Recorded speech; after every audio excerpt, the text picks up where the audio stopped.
If you're preparing for the GRE, chances are that vocabulary feels like one of the biggest hurdles. आप नए अल्फाज याद करते हैं, उन्हें रिव्यू भी करते हैं, but then a few days later ऐसा लगता है कि वो सारे भूल चुके हैं आपको. And many students struggle with retaining the new vocabulary that they acquire for the GRE, and they are looking for the best ways to make these words stick in their memory. Now, इससे पहले कि हम आगे बढ़ें, I want to make one thing clear that there is no magical shortcut to learning vocabulary, and you have to still go through the process of constantly reviewing the words that you have learned, and you have to be very patient, and there is just simply no way around hard work. However, there are some strategies that are backed by educational research, जिनको इस्तेमाल करते हुए आप इस process को ज़्यादा efficient बना सकते हैं, और आई वुड से ज़्यादा इंजॉयबल भी बना सकते हैं, और ज़्यादा वर्ड्स को स्टिक करा सकते हैं आप अपनी याददाश्त में. सो उन्हीं में से कुछ स्ट्रैटेजीज को आज हम डिस्कस करेंगे, and some of the strategies may work for you, others may not, but I think it is worth giving all of these strategies a try. अच्छा, सबसे पहले जो हम स्ट्रैटेजी डिस्कस करेंगे that is linking words to images या pictures. So अक्सर ऐसा होता है कि जो ड्राई डिक्शनरी स्टाइल डेफिनेशंस होती हैं वो इतने अच्छे से जहन में नहीं बैठती, लेकिन अगर आप कोई एक नए लफ्ज़ के साथ एक इमेज एसोसिएट कर दो, कोई फोटोग्राफ, कोई पिक्चर, कोई आइकन, कोई इमेज, जिससे मेंटल कनेक्शन बन जाए कि अच्छा, सो फॉर इंस्टेंस एक वर्ड है gregarious. Now, this word means someone who is sociable, someone who likes to hang out with other people, मिलना जुलना पसंद है उसे, लोगों की कंपनी में रहना पसंद है. सो अब इस लफ्ज़ के लिए आप कोई अच्छा सा इमेज ढूंढ लें ऑनलाइन, या आप खुद से तस्वीर स्केच आउट कर लें, कोई फ्लैश कार्ड बना लें, एक तरफ ये लफ्ज़ लिख लें, दूसरी तरफ एक ऐसे शख्स की तस्वीर बना लें जो खुश है लोगों के बीच में, घुल मिल रहा है लोगों के साथ, likes to interact with other people. So अब आपने उस लफ्ज़ को एक इमेजरी के साथ जोड़ दिया, और अब उस लफ्ज़ को जहन में बिठाना आपके लिए निस्बतन आसान हो गया. ना सिर्फ आप वर्ड्स को इमेजेस से जोड़ सकते हैं, बल्कि आप ये भी कर सकते हैं कि आप वर्ड्स को अपनी नेटिव लैंग्वेज में मौजूद किसी आसान लफ्ज़ के साथ लिंक करते हैं, यानी उसकी किसी आसान ट्रांसलेशन के साथ लिंक करते हैं, बजाय इसके कि डिक्शनरी स्टाइल ड्राई डेफिनेशंस का रट्टा मारें. So that is also something you can do, because at the end of the day आपने mental connection बनाना है, आपने association बनाना है in the mind, जो which makes it easy to retrieve the meaning of that word जब वो लफ्ज़ आपके पास आपके सामने आए.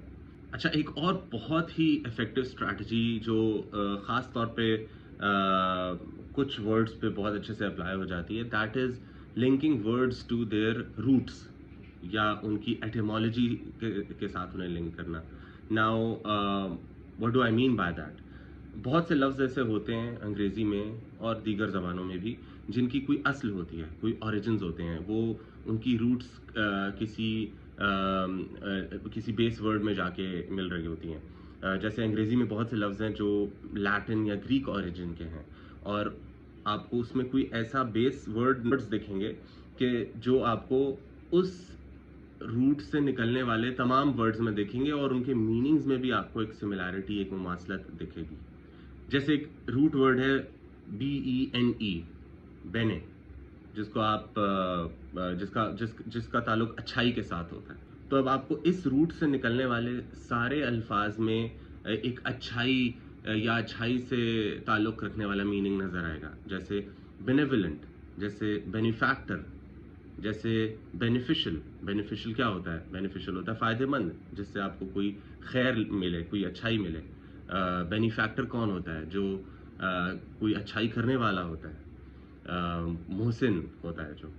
सिमिलरली बेनेवलेंट क्या होता है? बेनेवलेंट होता है रहमदिल. और अल्फाज जिसमें ये रूट मिलता है आपको उन तमाम अल्फाज में एक अच्छाई से लिंक करने वाला मीनिंग नज़र आता है. सो अब you can associate these words with this root, and whenever you see these words आप उसकी रूट को पहचान लेंगे और आपको उसका मीनिंग याद आ जाएगा.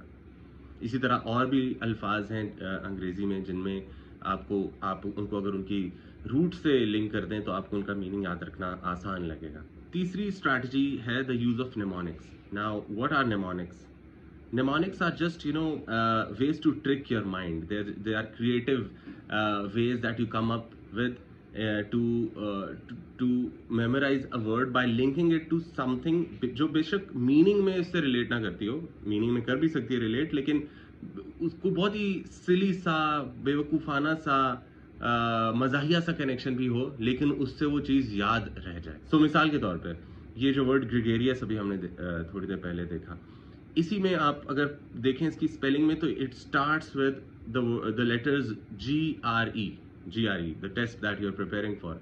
सो अब आप उसके साथ एक नेमोनिक ये जोड़ सकते हैं कि GRE की क्लास में बच्चे बैठे हैं, लोग बैठे हैं, स्टूडेंट्स बैठे हैं, जो घुल मिल रहे हैं, खुशी खुशी एक दूसरे से बातचीत कर रहे हैं, उन्हें लोगों में घुलना मिलना अच्छा लगता है. Now the word gregarious also means someone who is sociable, who likes to be in the company of people.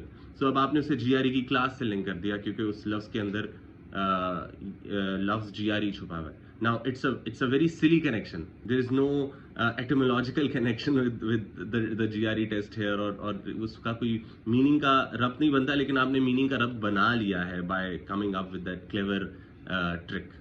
So इसी तरीके से और भी नेमोनिक्स होते हैं. आप अक्सर, आपको याद होगा जब आप केमिस्ट्री में पीरियोडिक टेबल याद करते थे, तो आप जो elements of the periodic table है उसके लिए कोई उर्दू का कोई मिसरा या उर्दू का कोई जुमला बना लेते थे. हाली ने की रब से फरियाद. जिन लोगों ने इस तरीके से याद किया वो यकीनन पहचान लेंगे.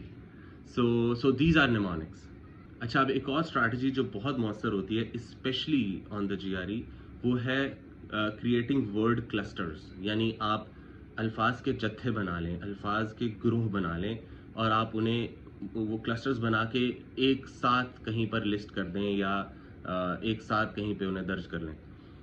वर्ड क्लस्टर से मेरी मुराद ये है कि जितने भी सिनोनिम्स या हम मानी अल्फाज या एक मिलते जुलते मीनिंग्स रखने वाले अल्फाज, वर्ड्स रिलेटेड इन मीनिंग, उनको आप कंबाइन कर लें, कंपाइल कर लें एक जगह पे. उससे होता यह है कि एक तो जब आपने मिलते जुलते मानी रखने वाले अल्फाज को एक जगह जमा कर लिया होता है, तो your mind starts to think of that cluster as a single entity rather than lots and lots of individual words. और वो जब वर्ड्स आपस में जुड़ जाते हैं, तो अगर आपको उनमें से किसी एक का मीनिंग भी याद रह जाए, तो आपको याद हो कि फुला वर्ड उसी क्लस्टर का था, तो उस दूसरे वर्ड का मीनिंग भी ऑटोमेटिकली आपको याद आ जाता है. सो फॉर एग्जाम्पल एक वर्ड है क्रिटिसाइज. नाउ क्रिटिसाइज का मतलब है तनकीद करना. नाउ मैनी अदर वर्ड्स जो कि तनकीद करने के, डांटने के, झिड़कने में, तंबीह करने के मीनिंग्स में आते हैं, जैसे कैस्टिगेट, अपब्रेड, एडमोनिश, रेप्रिमांड, सेंशर. ये अल्फाज भी अगर आप उसी जगह पर दर्ज कर लें जहां पर आपने ओरिजिनल वर्ड अपना क्रिटिसाइज दर्ज किया था, और आप उन्हें एक क्लस्टर की तरह ट्रीट करें, तो आपको उनमें से 2-3 भी याद रह जाएंगे, बाकियों का मीनिंग आप उनसे एसोसिएट करके याद रख सकते हैं. इसका एक इजाफी फ़ायदा यह है कि GRE में क्वेश्चन टाइप होती है जिसमें आपको लोकेट ही सिनोनिम्स करने होते हैं, सेंटेंस इक्विवेलेंस क्वेश्चन टाइप, जहाँ पे आपको एक ब्लैंक के लिए 2 ऐसे अल्फाज चुनने होते हैं which are closely related in meaning. तो इससे आपका एक डुअल फ़ायदा ये हो रहा है कि आपको सिनोनिम्स भी पता चल रहे हैं, ऐसे अल्फाज मिल रहे हैं जिनका मीनिंग एक जैसा है, ताकि वो एक साथ जब फीचर करेंगे आंसर चॉइसेस में ऑफ सेंटेंस इक्विवेलेंस क्वेश्चन, तो you will be able to tell कि हाँ, ये इन दोनों का मीनिंग एक जैसा है. Another strategy is spaced repetition. यानी कि बजाय इसके कि आप एक ही सिटिंग में, एक ही सेशन में, एक ही बैठक में उन अल्फाज को दोहराते जाएं और रिपीट करते जाएं, रिव्यू करते जाएं, और समझें कि अब ये तो बिल्कुल पुख्ता हो गया, और अगले दिन वो भूला हुआ हो, या 3 दिन बाद, 4 दिन बाद, 5 दिन बाद वो भूला हुआ हो, उससे कई गुना ज़्यादा बेहतर है कि आप एक सेटिंग में उसे रिव्यू करें, फिर अगले दिन रिव्यू करें, फिर 2-3 दिन छोड़ के रिव्यू करें, फिर हफ्ता छोड़ के रिव्यू करें. जब आप इस तरह स्पेसिंग करते जाएंगे, यानी कि आप एक ख़ास इंटरवल के बाद उसको रिव्यू करेंगे और उस इंटरवल का साइज़ बढ़ाते जाएंगे, तो उस तरीके से भी वो लॉन्ग टर्म मेमोरी में वो अल्फाज ज़्यादा बेहतर स्टिक करेंगे. The last strategy that I will discuss in this video is the use of memorable descriptions. यानी ऐसी descriptions जो याद रहें, जो vivid हों, जो clear हों, जो वाज़े तौर पे खोल के एक लफ्ज़ का मीनिंग एक्सप्लेन करती हों, बयान करती हों, मिसालों के ज़रिए, ایٹ ٹائمز مزاحیہ مثالوں کے ذریعے rather than dry dictionary style definitions. سو اکثر ایسا ہوتا ہے کہ ہم ایک ورڈ کا میننگ جب سیکھ رہے ہوتے ہیں تو ہمیں کوئی ڈیفینیشن سامنے ایک چھوٹی سی مختصر سی لکھی ہوتی ہے، لیکن وہ اتنی اچھے سے ذہن میں بیٹھتی نہیں ہے. جیسے کہ ایک ورڈ ہے لیکونک. لیکونک کا مطلب ہوتا ہے ایک ایسا شخص جو کم الفاظ کا استعمال کرتا ہو. اب ہو سکتا ہے اس کی ڈکشنری اسٹائل ڈیفینیشن اس طرح کی ہو، یوزنگ ویری فیو ورڈس، لیکن آپ اس کو اگر آپ اس کی کوئی ویوڈ سی ڈسکرپشن بنانا چاہتے ہیں تو آپ کچھ ایسی ڈسکرپشن لکھ سکتے ہیں اپنے پاس کہ some one who answers a long question with just one word. ٹھیک ہے، اور اس سے آپ کے ذہن میں کچھ لوگ بھی آتے ہوں گے جو ایسے ہوتے ہوں گے، یا اس طرح کی کوئی اور ڈیٹیلڈ ڈسکرپشن تھوڑی سی، یعنی اس میں زیادہ آسان فہم منظر کشی ہو، نہ کہ ایک بہت ہی فارمل سی ڈیفینیشن. اور اس سلسلے میں ایک ریسورس بھی ریکمینڈ کروں گا. I am not their brand ambassador but I have used that resource a lot and it has been very helpful. تو I want to suggest it to you guys also, and that is called, it's a website called vocabulary.com. Now my experience of using vocabulary.com has been that جب آپ اس میں کوئی word لک اپ کرتے ہیں تو وہ dictionary style definitions تو دیتا ہی ہے, لیکن ساتھ ہی ساتھ ایک بہت آسانی سے سمجھ میں آنے والی ایک تفصیلی ڈسکرپشن بھی دیتا ہے اس ورڈ کی, اور ایٹ ٹائمز اس میں وہ مزاح یا ہیومر بھی امپلوائے کرتا ہے, جس سے وہ اس لفظ کی جو پوری ایک اس کے جو ایک ایگزیکٹ جو اس کی سینس ہوتی ہے, یا وہ اس کے میننگ کی جو ایک ڈیپتھ ہوتی ہے, وہ آپ کو بہت اچھے سے کمیونیکیٹ ہو رہی ہوتی ہے اور وہ سمجھ میں بھی بہت اچھا آتا ہے. So dictionary style dry definition سے بہت بہتر ہوتی ہے وہ detailed description of the meaning of that word.